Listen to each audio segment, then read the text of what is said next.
What's good, everybody? It's your boy Everton, and in my hand is the Google Pixel 3 XL. It's a device that's been centered around a lot of controversy and ongoing controversy, and you know, I myself have found myself at odds with this device. This is my second unit, and well, I want to talk about some of the things that I've experienced with it, because not everything is as bad as people think it is, and I'm going to try to provide a lot of clarity.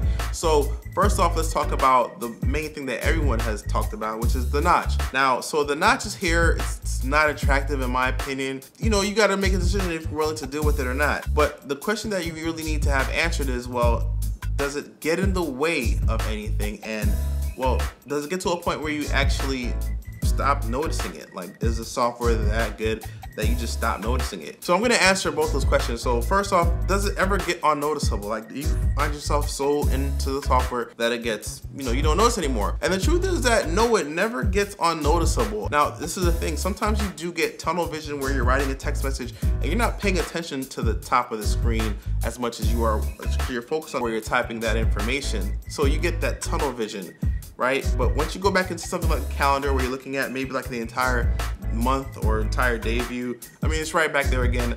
It's just like any other notch. So like, I wouldn't pretend that the notch on the iPhone XS Max disappears within the great software. I mean, it's just there. But the second question is, does this get in the way at all? And the answer again is no, it doesn't. In fact, most of the software has been formatted except for one thing, which is the Google's own app itself, which is the YouTube Studio app. It's not aligned perfectly. So, you know, at first it's just an issue with like it being there and this looks awkward.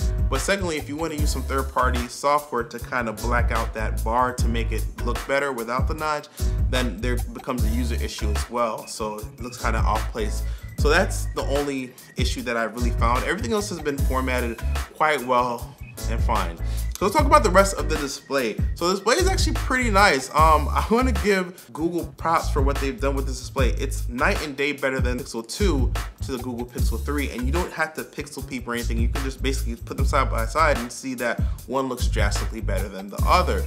The other thing is that the UI itself is very colorful and looks very fun. Also, they found a way to balance that with the cinematic effect when you watch a movie. Also on the front, we do have the dual front-facing speakers. Those are really freaking good.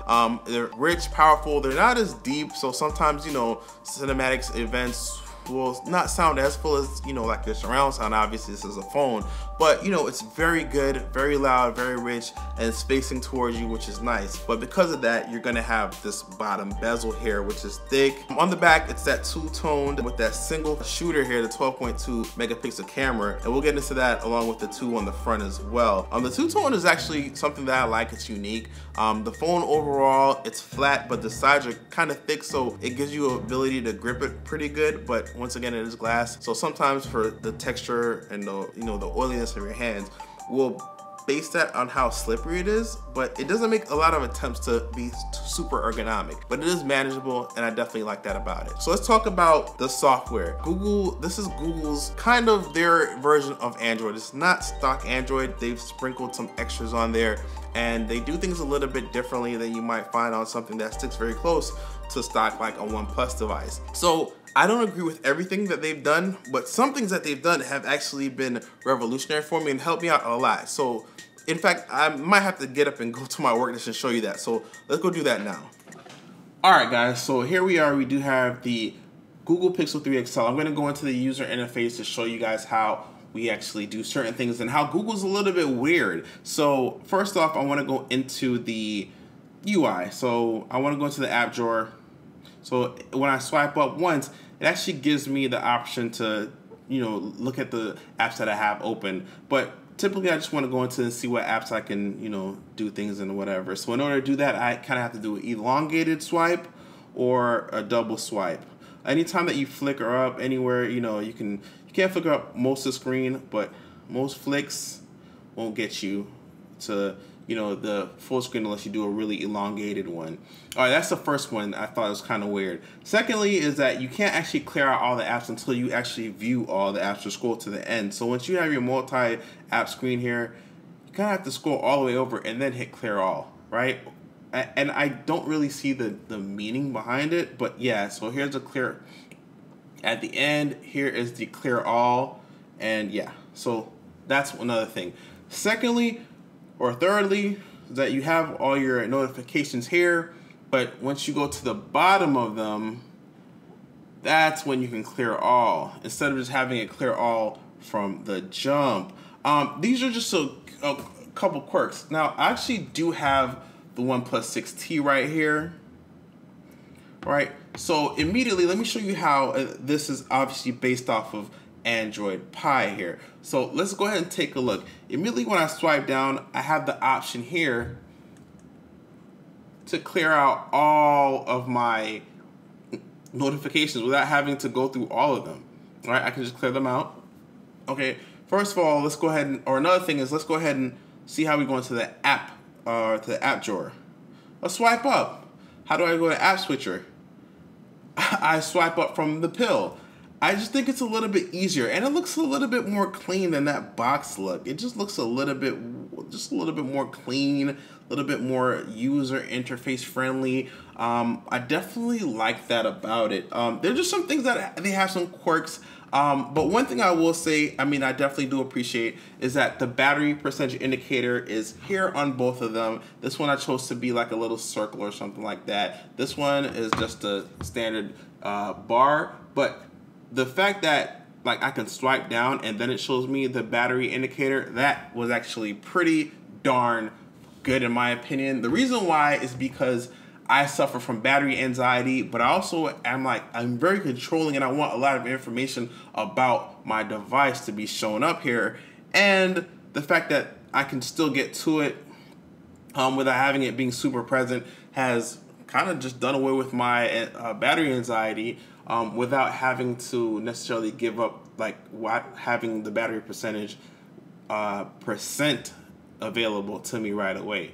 So I mean, there's a difference in you know, how they execute things, but that's something about basically Android Pie altogether. As you can see, it's reflected right here with the OnePlus. It does a battery percentage, but it'll go back to the normal bar here. So that's not really Google exclusive, but I definitely see that it's implemented here very well.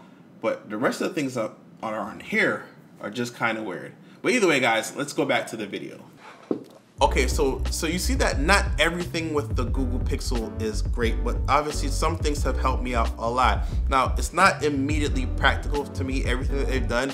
In fact, I often question why that certain things are the way they are, but I can definitely tell you that it's an acquired taste to utilize this phone, and I don't think that Google Pixel's software is hands down the best software that's out there.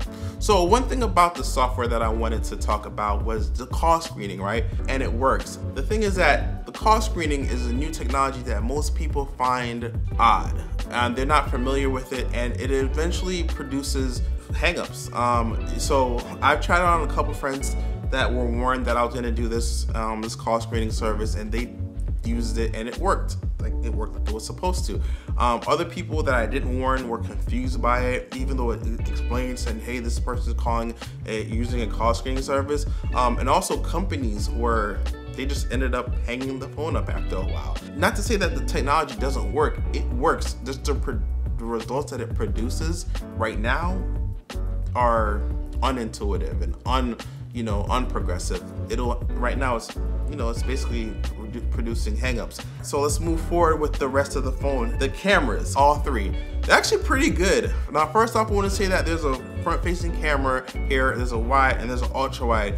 The ultra-wide does skew things, okay? Certain things look unnatural, like my hands will look super long, like a spider leg or something like that. But let's talk about the processing of this device. Now, first of all, it takes excellent pictures, and this is my first Pixel device. Like I said, well, the Pixel 3 is the first time that I ever bought a Pixel device, and you know what, I'll be honest with you, I was extremely happy with the camera. But I will say the truth is that I don't hear a lot of other people saying is that this device can take a bad photo, okay? It will take photos that you think, okay, well, this picture's not gonna come out good. It actually does a really good job at it. It looks pretty nice. So that's the benefit of it. Like any picture, any camera that you put it next to, it will pretty much outperform that camera, especially in situations where you think you're not going to get a good photo. And it will make the most of it through software processing, but this still can't take a bad picture. Photos that come out of the back here are just amazing. They're super detailed. Dynamic range is awesome. I really like this camera. I think that this is hands down the best camera experience that you can have. But the truth is that there's a lot of software processing, especially with the front-facing camera when you do that portrait mode. If you take a picture with this, you can actually see the processing going on while you're actually, while you're pulling up the photo, and it's digitizing and layering things and processing the photo. It sounds a lot cooler than it actually looks, because it's kind of weird when you watch it. But yeah, it's pretty jarring to see. Next up is, let's talk about the battery life. Battery life has been surprisingly good.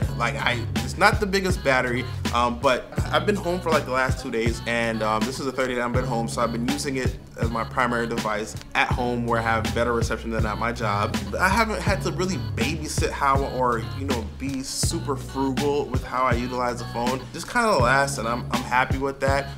Standby time is not the greatest though. It's definitely not bad, but it's not anything compared to like the iPhones that have excellent standby time. So at the end of the day, whenever I utilize a device, right, I usually have a theme that I can wrap up and say someone, but this time I really wasn't able to do that because there's so many weird things about this device. This device is the 128 gigabyte version with 4 gigs of RAM, and that goes for $1,000. It has all the bells and whistles that you typically would have with another flagship, but it just doesn't feel as premium as like a Note 9 would, or the iPhone XS Max, other phones that come in at $1,000 for 128 gigabytes, at least for the Note 9.